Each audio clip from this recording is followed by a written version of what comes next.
Hello, Cohasset, and welcome to another edition of Our Town. I'm Mark DiGiacomo, and she's Pat Martin. Hi, how are you?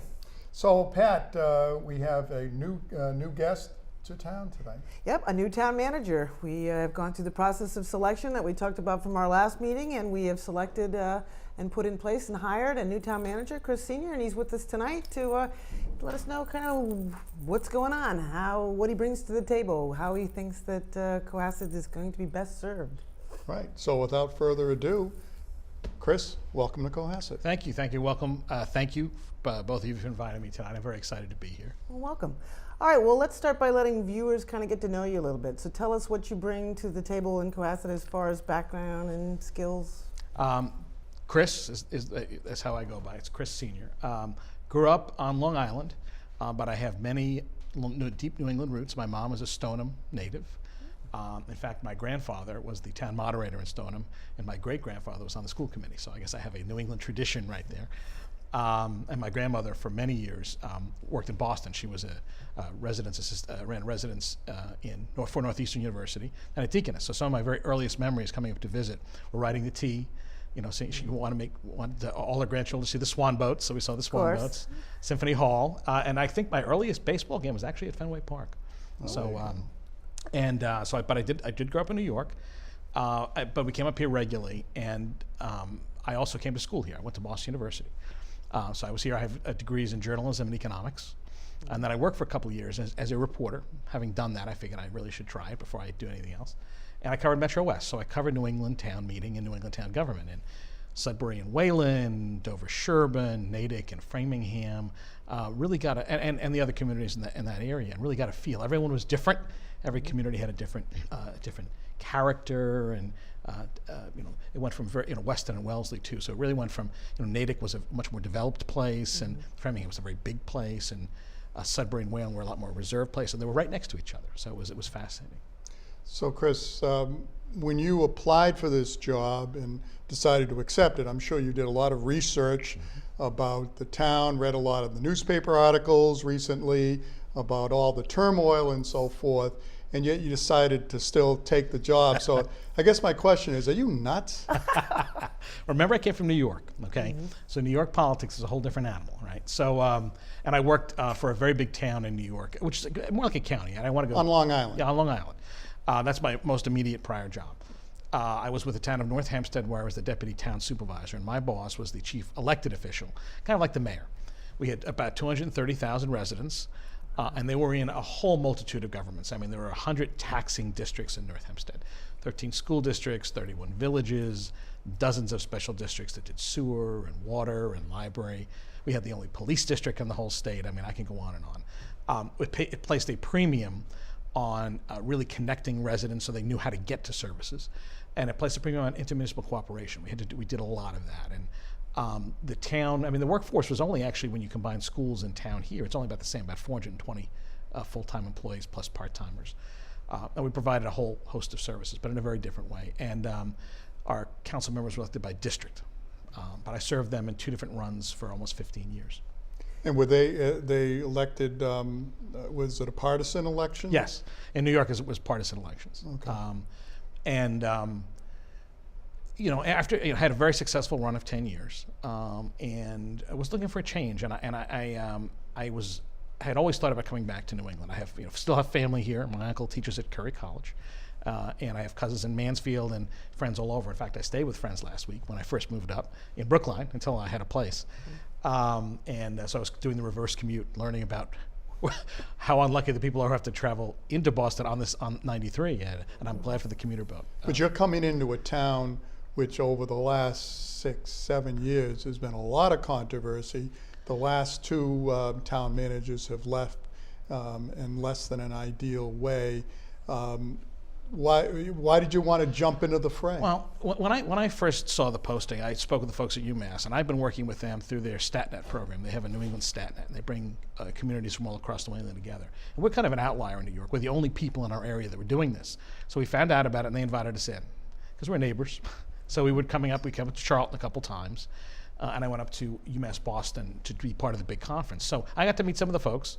And I got to meet some of the folks at UMass, so other communities, and what was going on. And when the posting came, I spoke with the folks there.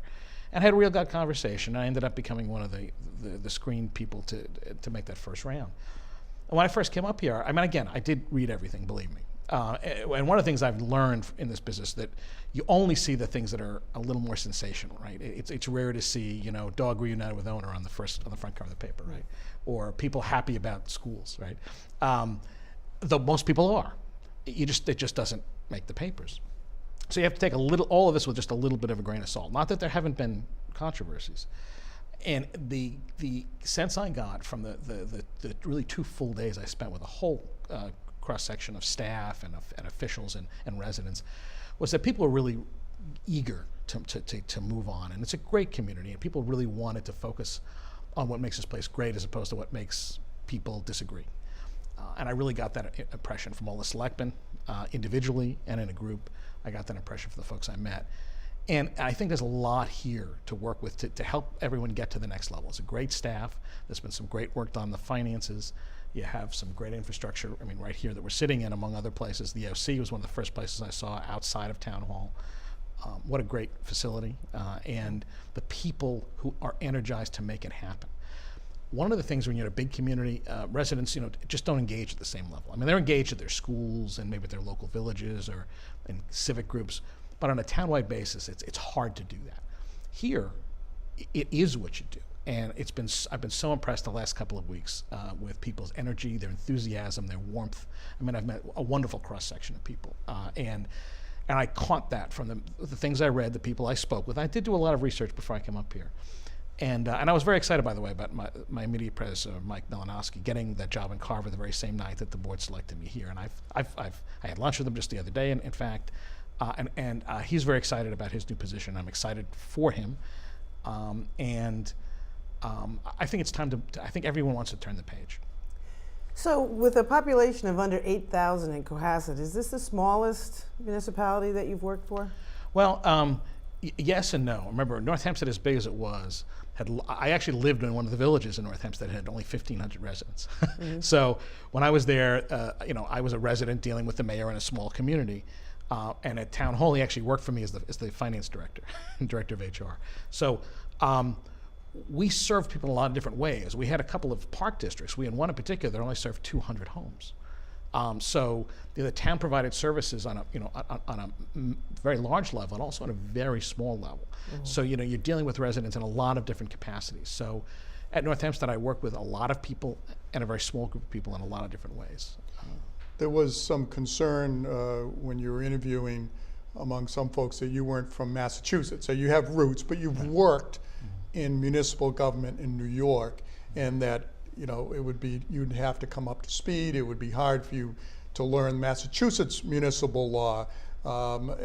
Is that a real problem, or how are you going to approach that? Well, I mean, I think that anyone who's going from one community to another is going to have to learn local traditions, because even if you're in Massachusetts, every community does things a little bit differently and has a little different approach to things. And that said, remember, I'm an admitted attorney in Massachusetts. I passed the bar exam here many years ago, and I'm an admitted attorney. I've not practiced actively.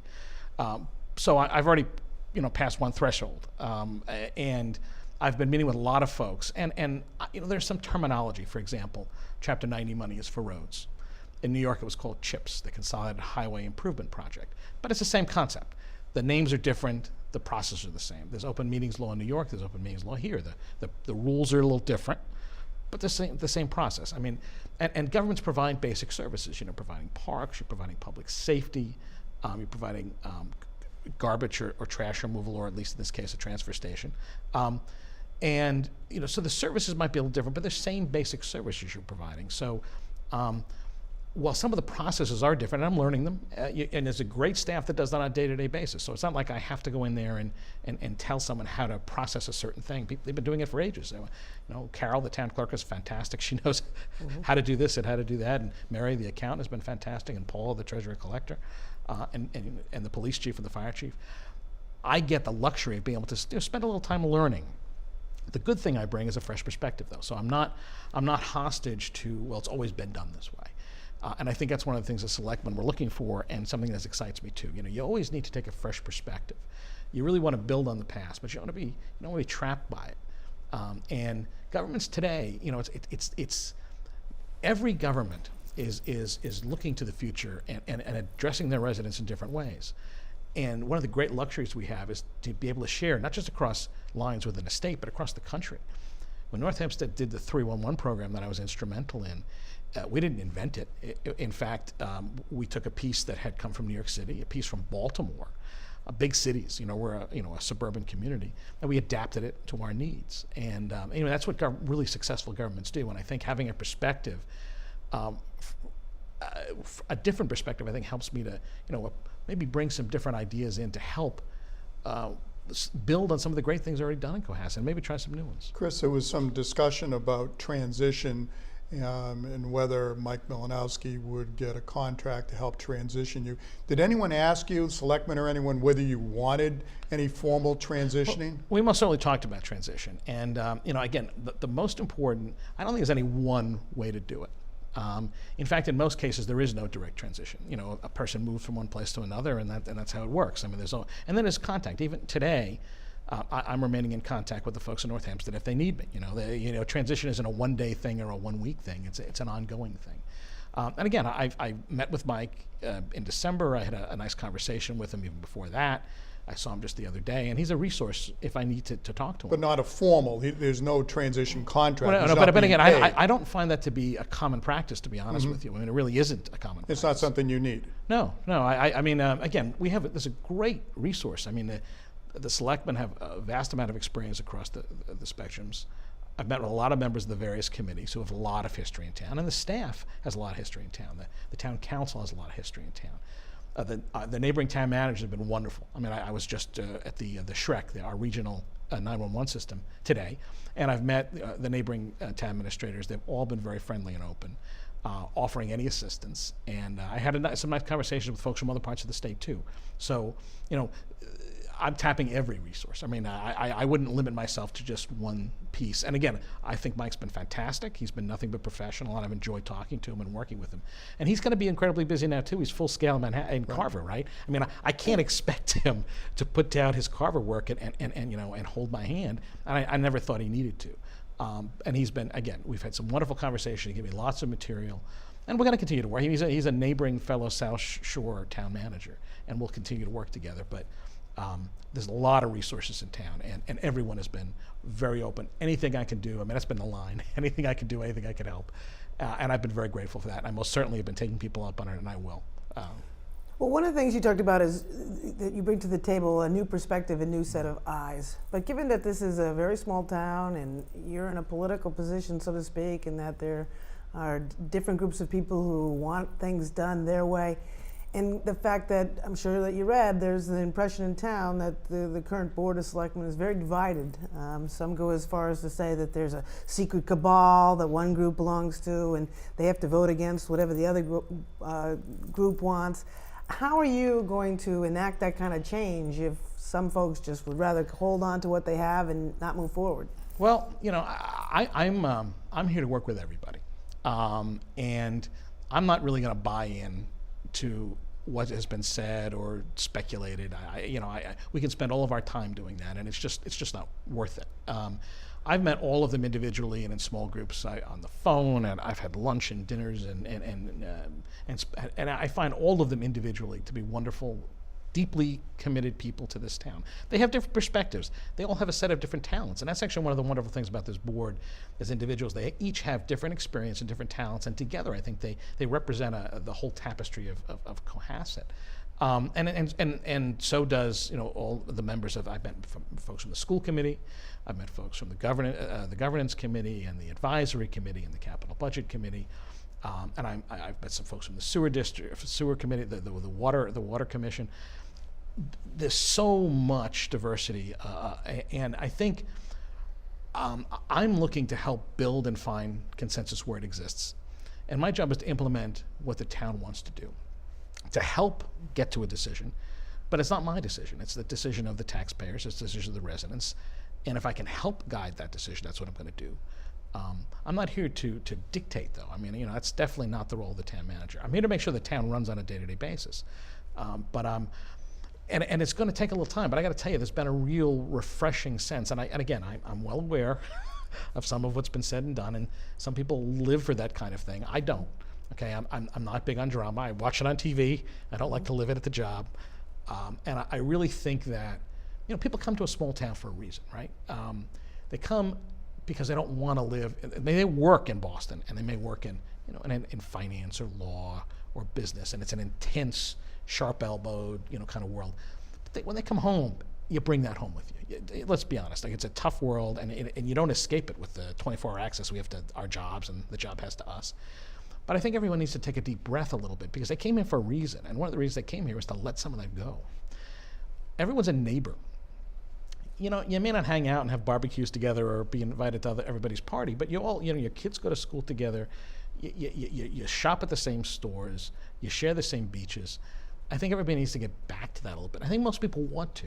There's going to be disagreements, and there always are, about should resources be spent here or here, should we build this, or maybe not build anything at all, and that's the healthy dynamic of a community, and I think people want to get back to that. The sniping and all of that, it may make for fun conversation, but it doesn't make for effective governance, and my job is to govern. So I'm really not interested in feeding any of that. And again, the folks I've met with don't want to do that. And again, what people do on their own time is up to them. And what happens in the elections is really up to the voters. I'm here to work with whoever is elected and appointed to move the government forward. Chris, Cohasset has a so-called strong town manager. You have a lot of powers to act on your own without consent of the Board of Selectmen. And your predecessors had interesting views on how to deal with that. How are you going to deal with that? You've got a Board of Selectmen, but you have the strong town manager powers. How are you going to deal with that? Well, again, people get very focused on titles and names and powers. My job is to implement the policies that are adopted at town meeting, that are adopted by the selectmen, that are that are embodied in the law, and that people want to see happen. And they do that. They express that will, again through town meeting, and they express that will through who they elect, and the policies that are put forward. So my job is, to run the government on a day-to-day basis. In the old days, the selectmen would have played, and in some communities they still do a much more direct role in running day-to-day administration. That's my job. So that's the strong part of the job, is to make sure that the government's running on a day-to-day basis, to make sure that the bills get paid. I mean, I'm processing lots and lots of requisitions. I'm asking a lot of questions. Just why is this and how is this done? And it's healthy. I think it's good for people to rethink why they do things every once in a while. But I guess appointments.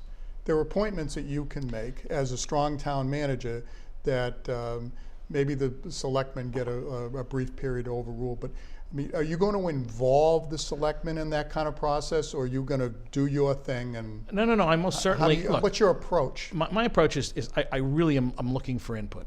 Okay, I'm not doing this on my own. Okay, this is not my town. I'm here to serve Cohasset, not to be Cohasset. And I really do want input. Now, again, at the end of the day, I'm going to be looking. Most of that appointment authority is really on staff. Okay, I mean the committees are really all appointed by. I think they really are all appointed staff, by, right? No. Yeah, but it's staff, and we have a really good staff in place right now, and I'm not looking to make any changes to anything right now. And I know that we have to. There are some, in the midterm and longer term, there's got to be some permanent appointment made in some places, and there might be some retirements here and there, and there might be some changes. But I'm not looking to make any of those changes right now. When, again, as we approach things, I most certainly want to meet with the selectmen and say, well, what is it you're looking for? And when we do searches, I want to do them professionally. I want to do an open search. I want to have a professional process. I don't think you can interview all the staff in public quite the way the town manager is, but it's a different role, and you shouldn't do that. But I do want to involve. I really want to get input. I mean, again, I'm not making appointments for me. I'm making them for the town, and I want to make sure it's a person who's a good fit, and a person who's not just for me, but for the people they have to work with, and the town. And I've been kind of fortunate. There's a lot of trial and error over the years when you do this. I've tended to find people who are good team players. That's my approach. And again, you have different fits for different jobs. You're hiring somebody to be an accountant who may not interact very well with. It doesn't interact with the public. They can be a less social person who really just wants to focus on their job. But if you have someone who's in rec, for example, or the nurse who's fantastic, they have to really be a public person. So, part of it is also gauging the job to, what kind of role that job is to the skill set. And it's not all skills, it's not all just what's on paper, it's how you interact with people. And that's, I've been very fortunate. I can't tell you that I've made perfect hires every single time. I don't think anybody can say that. Even the Red Sox had a little bit of a bust day with Bobby Valentine, right? So on paper, everything looked great. Didn't quite work out. I'm not looking to hire Bobby Valentines. I prefer the John Farrells, okay, when you can find them. And even the Terry Franconas. You're going to have a decision or a big one coming up in the police chief. What is your sense, and I understand you've only been here a couple weeks, you're still learning your way around town and so forth, but this is it's a major appointment that you will need to make. Have you given any thought to your approach? Well, what I've done is I've met with everyone, including Bill. I went down to the police station, met with Chief Quigley, and he gave me the tour, and I said to him, I sat across the table from him, I said, Bill, I appreciate everything you're doing, we're going to get to know each other, but you got to give me a little time. There's a lot of other things I have to get through. I appreciate your patience. I know where you've been, and it's been a kind of a weird situation, but I appreciate what you're doing. And he said he understood that, and we've had a great relationship. And I continue, we'll get to know each other, and when the time is right, we'll do a full search. And I'm not prejudging any of that. I mean, at this point, my job is to get to know people and to work through it. And after we get through town meeting and all of that, we'll get to that. And it will be a good, clean search, and I'm sure that Bill will be a top candidate. I have no doubt about it. So you're thinking late spring? Yeah, I'd say after town meeting, so probably pick it up in May or June. And again, I've also done some reading on searches, and I want to make sure we do it the right way and have the right group of people in the mix. And but again, I work I've worked with folks. Two of my deputy commissioner and deputy commissioner in the building department in North Hempstead. One was a retired homicide detective, great resource on police. We had some great conversations. His deputy was a former New York City sergeant and an attorney. And one of his other staff members was also a retired police officer. So, I've worked with, public safety folks in a lot of capacities. So, I haven't hired a police chief per se, but I've worked with law enforcement for a long time.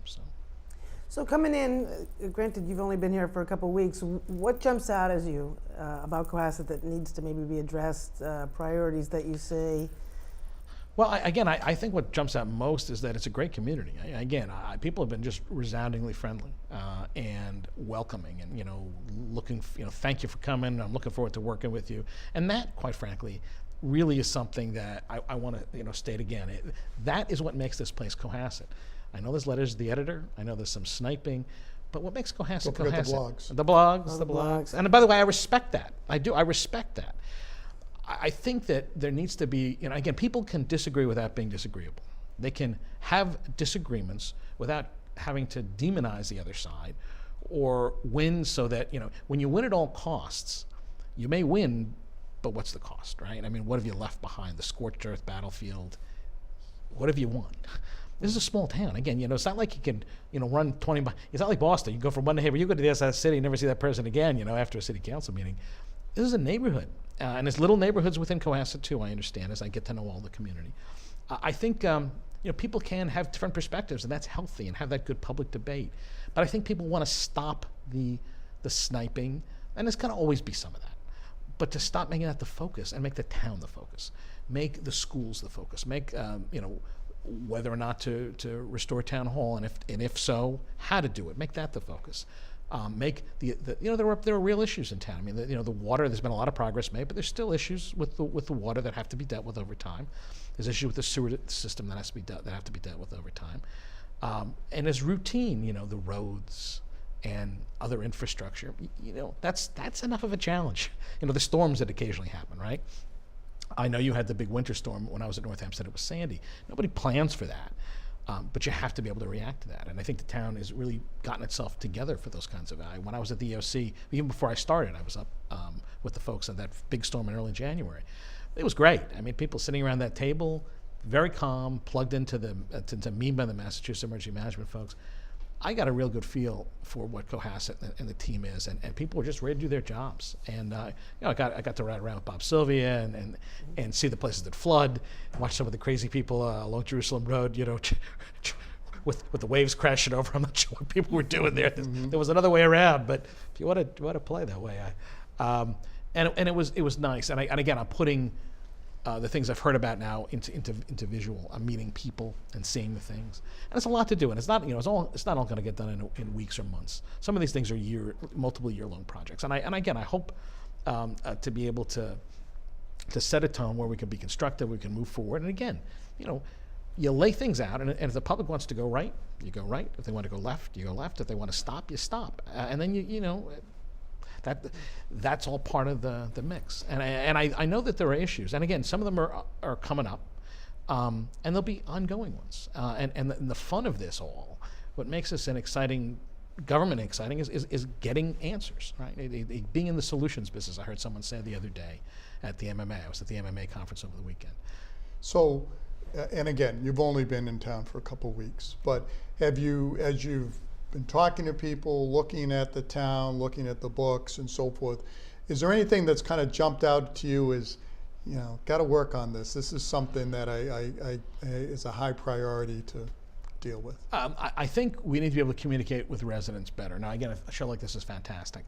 The website really needs to be upgraded. I mean, it does. And it shouldn't take a lot. I know by the way, we have some great people working very hard, but we need to get that better. And again, I can't wave a magic wand and fix it myself, but we will get there. And I want to be able to push more information out on a more regular basis about what the town does. I mean, I think the annual report's fantastic. I know it's statutory, but there should be more regular information flow. And again, exactly what that is and how to do it, I'll explore.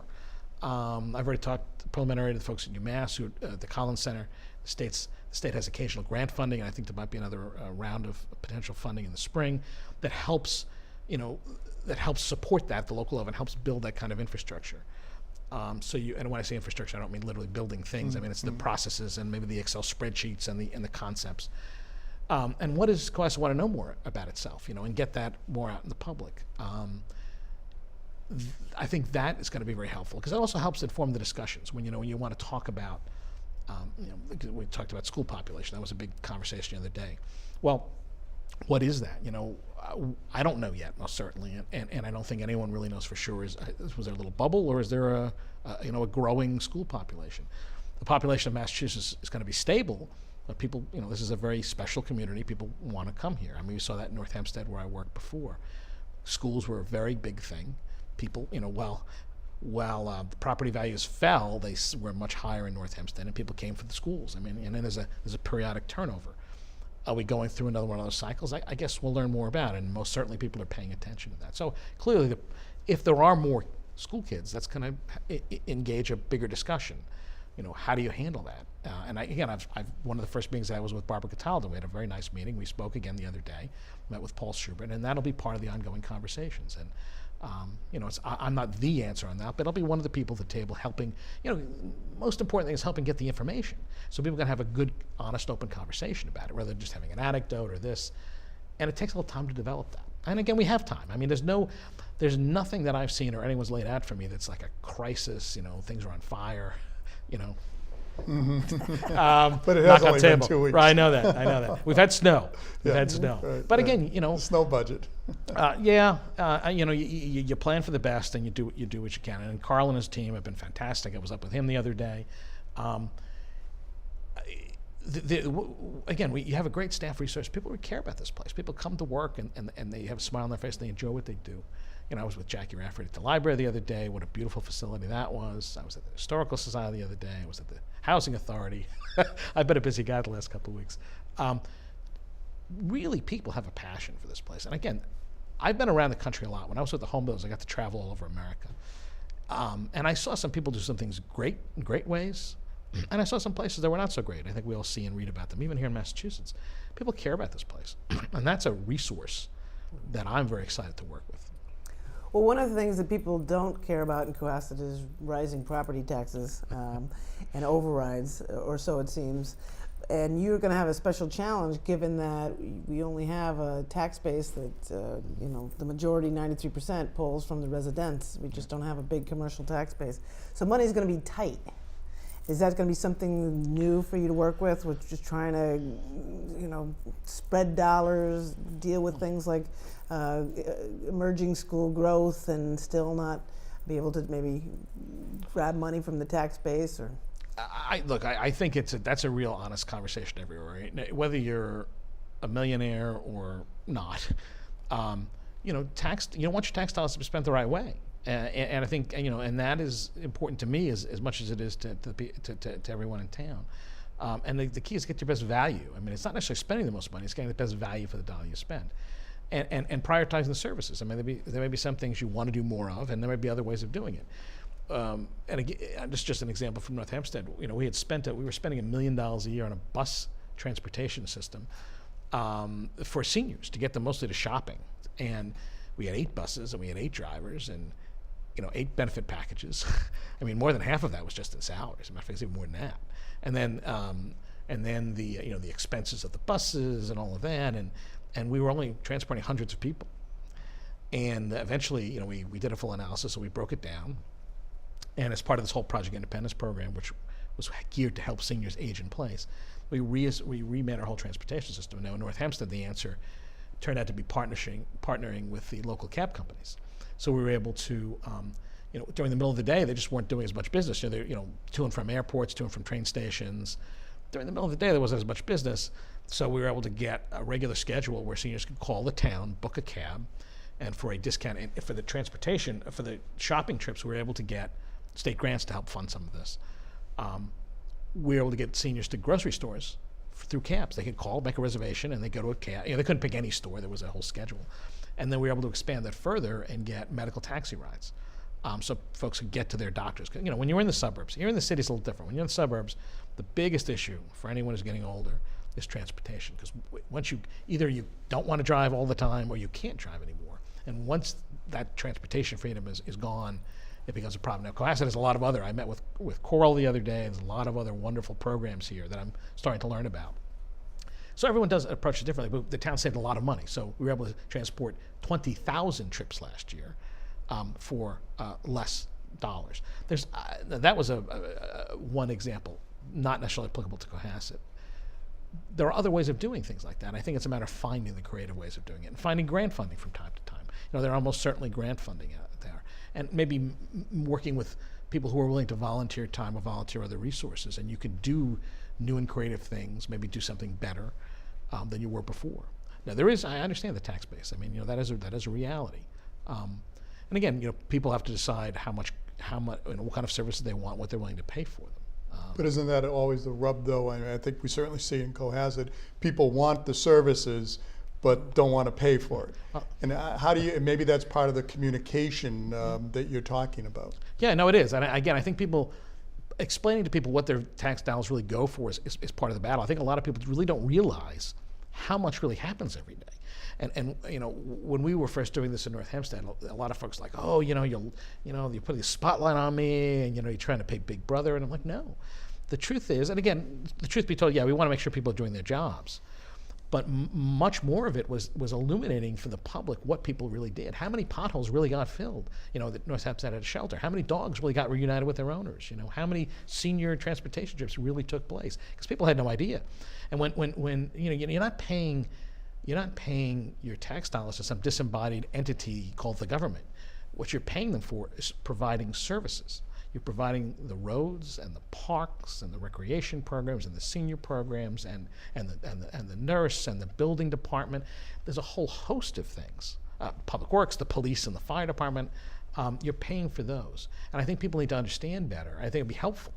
Well, what did that mean last year? How many ambulance trips were there? You know, how many house fires were responded to? If it doesn't happen to you, you don't really think that much about it. You might see the fire truck driving by. And I think that is helpful. In this day and age, you know, you can get online for everything. You check the Red Stock statistics. You know, what did Dustin Pedroia do yesterday, or how many passes? What was Tom Brady's passing percentage yesterday? Or, you know, we don't do that with government so much. And I think people, and again, it's some of that you really can't track the same way. But but I think getting more information from people helps understand better what it is they're paying for. And again, there's very legitimate debate about, you know, should we provide this service or how much of it, and that's good. That's a healthy conversation. If the taxpayers only want to provide this or this, that's fine. That's the voters. It's not up to me. When they decide what kind of service they want, it's my job is to work with the staff to make sure it's being done the best possible way. But I want to make sure the decisions are an informed one. It shouldn't be just, oh, I'm paying too much in taxes. Well, this is what you're paying for. So, you know, if you reduce it or freeze it, these are things we can do and these are things we can't do. And it's up to you. I'll lay out for you with staff what it is. And you make those calls. But you don't want to do it in a vacuum. But too often those conversations happen, well, it's this much money. And, well, let's bring the whole picture in, You want to understand what it is that makes up Cohasset. Financially, you've had a somewhat of opportunity to look at the books and see where we stand financially. What is your sense? Are we where we should be? Can we be doing better? And if so, how do we get there? Yeah, I think things are going in the right direction. And Cohasset, like everybody else, was affected by the recession. Not only were people constrained to their ability to pay, but other resources, primarily from the state, things dried up. I was at the MMA again over the weekend, and it was illuminating. Property taxes are now funding government at the highest level in 30 years. There used to be other source of revenue, and it's shrunken. And the governor is withholding $100 million in local road aid that the legislature appropriated. Well, that could help us. We're not going to get $100 million of that. Obviously, we're going to get a smaller piece, but that goes to local cities and towns across the Commonwealth. I think that, and everyone, I got to see some of the gubernatorial candidates speak. There was an open session. They were all asked the same questions.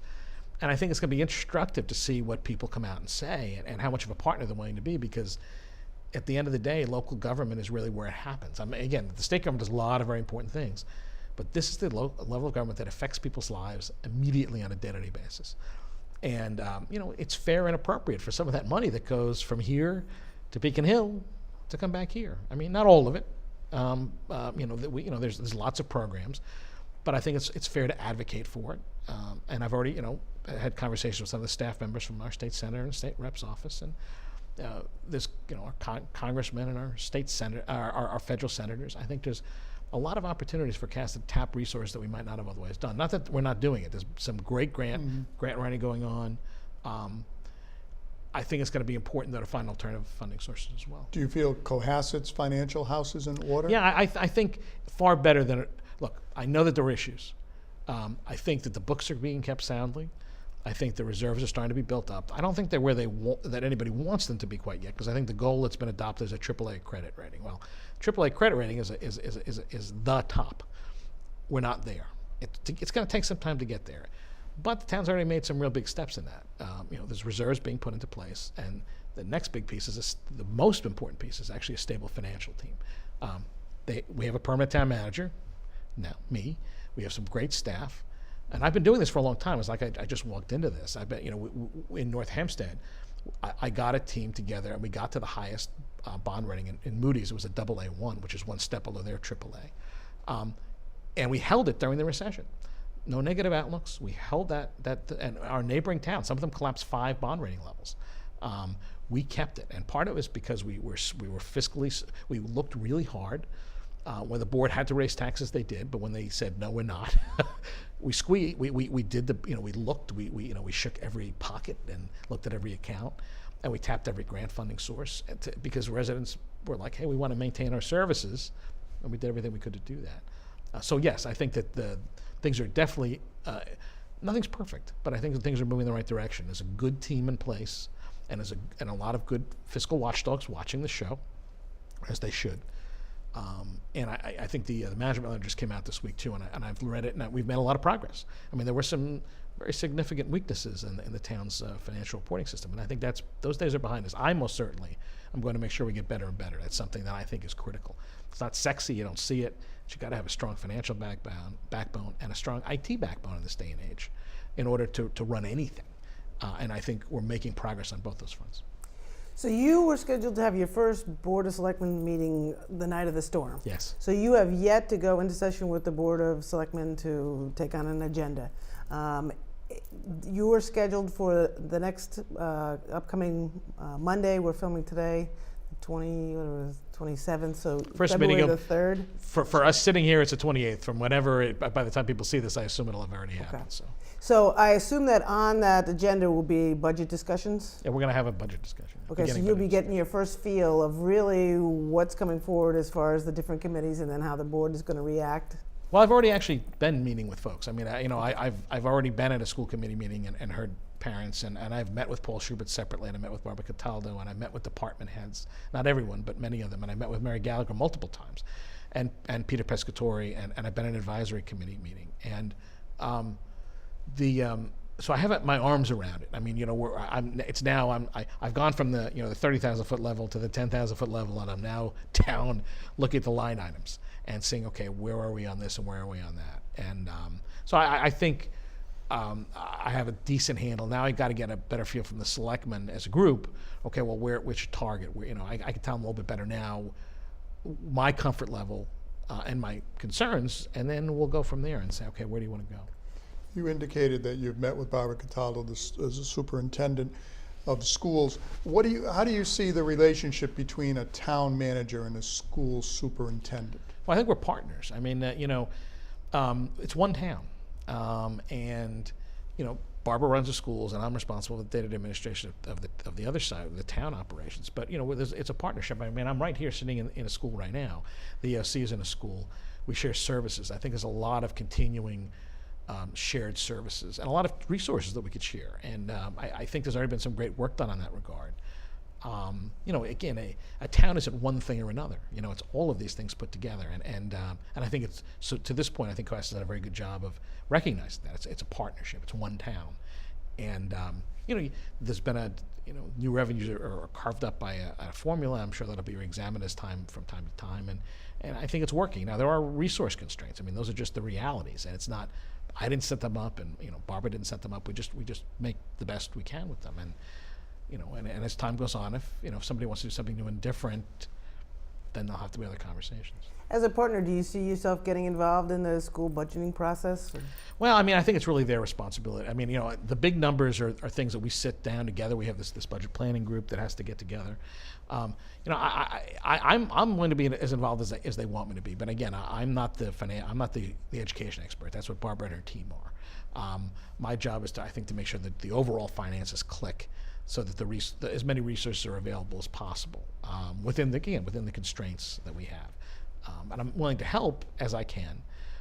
But again, we have subject matter experts right here, and I don't want to intrude on that or poke my nose into places it doesn't necessarily need to be. How important to you was it that the selectmen were unanimous in picking you? It was very important, and I don't expect them to be able to have unanimous votes all the time.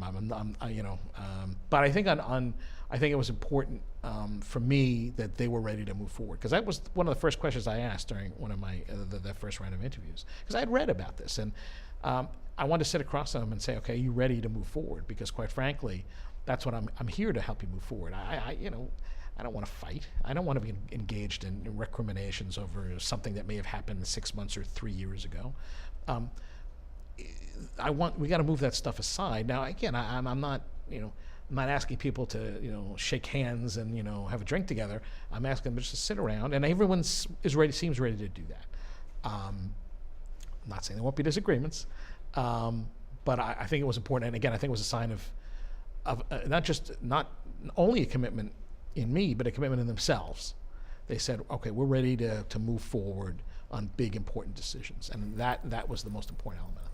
But how will you respond if that has been somewhat of the welcoming message to you? And we always talk about what we wish will happen. It doesn't mean it always happens. Yeah. How will you respond if you see a pattern continuing where it's 3-2 split on the Board of Selectmen? Well, not so much a split. But it's a lot of anger and. But a common 3-2 vote. Well, look, there's going to be 3-2 and 4-1 and 5-0 votes. I mean, that's just going to happen. It's not about how they vote so much as how the vote is conducted and how the conversations are conducted. And they're not all going to get along. I mean, my job isn't to get 5-0 votes. My job is to put out information and to help them I want to be a focus of positive decision making, not on recriminations again and battles. I'm not into I'm not going to have a secret behind the scenes groups, and not at all. I mean, again, I've had a wonderful conversation with each of them. They all feel very strongly about this community, and they've all been here for a long time. They've all have different backgrounds and talents, and quite frankly, they're a great group of folks. And I by the way, everyone that I've met so far has really been great, and everyone brings something else to the puzzle. And I'm hoping I'm going to do the best I can. Again, I'm not a selectman. I'm the town manager. I'm going to do my job. I'm going to, I'm excited about this place. I'm mostly, I'm a pretty positive guy. I mean, I'm a Met fan. I mean, I'm a long-suffering Met fan. I've seen, if I could continue to root for a team that disappoints me year after year and come back, almost like the old Brooklyn Dodgers of yore, I guess. I have to have some kind of well of positive in there. And you have been familiarized that there is a civility, what do they put in place, a policy now? Are you going to remind folks if they need to be reminded on how to speak? Well, I'm going to do my share, right? I can't make anyone else do it, right? If you start dealing with me now, what am I going to do, right? But, again, civility is something you just got to bring to the table. Civility doesn't just mean being polite. It means being respectful and also, in doing your homework and having a good, serious conversation. And you can disagree. I mean, you can say, hey, this is absolutely the way I believe. No, this is the way I absolutely believe. That happens all the time. But I think we've seen what happens when you let that out of control. You have what happened in Washington. Ted Kennedy and Orrin Hatch were close friends. I can't think of two people who are more 180-degree difference, right? And they worked together. They disagreed on a vast amount of policy and a vast amount of politics and personal, the different faiths, but they were able to work with each other. And if they can do that, I think that folks here most certainly can. People came here because it's a great place. People aren't sitting behind little walled I mean, there are some very nice homes that are a little more exclusive, but people don't live behind gates here all over the place. I mean, people walk their dogs and their kids play together and they come to the library and that happens. Civility happens here every day. I mean, there's always going to be scuttlebutt here or this or that, but I think that people, this is a pretty pleasant place to live. And I'm looking forward to spring, by the way. It's been a little snowy so far. Yeah. So, and again, I think the winter grinds people down a little bit too. So hopefully spring will come. It'll be nice, and it's not going to happen overnight. It's not going to happen overnight, and it's going to take a little time, and that's okay. I mean, again, I'm this is not a matter. This is not a sprint. It's a marathon. I got a fun fact. The two of you have something in common. Oh boy. You're I'm both, not a Mets fan. Yeah, kick on. Not from New York. You're both Mayflowerians. Oh, really? How did you know I found that? that I have my sources. Wow. So, Yeah, Allertons. There you go. Oh, And Cushman. I'm descended from Richard Warren and William Bradford and Thomas Rogers. See, my descendants were probably indentured servants that Probably. worked on the Mayflower or something like that. Well, my dad used to joke that my mom's family came over on the Mayflower and his on a pirate ship. Yeah. And in fact, actually, one of his ancestors actually was a partner in a privateer during the War of 1812, which was legalized pirating. So, right. But when I actually discovered this, and I have it's part of the roots in my family going back a long way, and probably even in Cohasset. I haven't found that branch yet, but I know they were in Hull. So if they were in Hull, they were probably in Cohasset too. I went digging, and 11th grade history teacher got me interested and got all of us interested. And what did I know at that point? Nobody knew this. I dug, and here I am all these years later, keeping doing the research. So my mom says, so where's the money? And I said, it's a wealth of history. Right. It's a wealth of history. That's what my husband always says. How can you have no money? That's right. Well, Chris, I want to thank you very much for coming tonight and for coming to our town. And I've talked to a lot of people who have met you, and unanimously, everyone is very excited about having you on board. And again, folks haven't been unanimous about an awful lot in this town for a while. So I think it bodes well for you, and bodes and says a lot about a really great start that you've had here. And I know I wish you the best of luck. Well, thank you very much. And again, don't set the bar too high, okay? Well, no World Series in the first year. Right. Okay. Well, that's all right. And I hope to have you back maybe in 6 or 7 months when you've I'd love done to. running. I'd Good. love to. And I thank you very much for inviting me. I'm glad I was able to come down here tonight. Yeah, Thank excellent. you. Okay, well, that's great. Okay, folks, that's it for another night of Our Town. Thank you for joining us. Hope you've learned a little about Chris, our new town manager, and hope you'll continue to watch our new episodes as they come up. But for now, I'm Mark DiGiacomo for Pat Martin and our wonderful student crew up here.